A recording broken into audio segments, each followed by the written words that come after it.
მან საკუთარ თავს პირობა მისცა. სანამ მას ძალა შესწევს, დედამიწაზე არც ერთი ბავშვი არ უნდა დარჩეს მშიერი. გაიცანით გოგონა, რომელმაც TikTok-ი სიკეთით შეძრა. ეს სურტი კუქსია. მას 70 მილიონზე მეტი გამომწერი ჰყავს, მაგრამ არ ჰყავს პროდიუსერები და არ იღებს რეკლამებს. ის ლიბანში დაიბადა და საკუთარი თვალით ნახა რა არის გაჭირვება.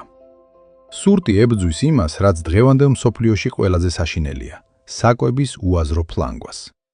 სანამ სხვები ათასობით დოლარს ფუფუნებაში ხარჯავენ, ის უზარმაზარ ქვაბებში სადილს ამზადებს და პირდაპირ ქუჩაში გაჭირვებულ ბავშვებს აჭმევს.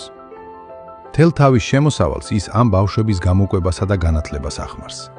დააკვირდით ამ კადრებს, ეს არ არის დადგმული შოუ, ეს არის რეალური იმედი იმ ადამიანებისთვის, ვისაც ხშირად დღეების განმავლობაში არაფერი უჭამია.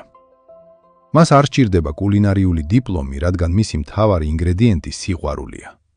სურტი ამტკიცებს, რომ ერთ ადამიანსაც კი შეუძლია შეცვალოს ათასობით ბავშვის ბედი. მეტი საინტერესო ინფორმაციისთვის გამოიწერე. Avore Info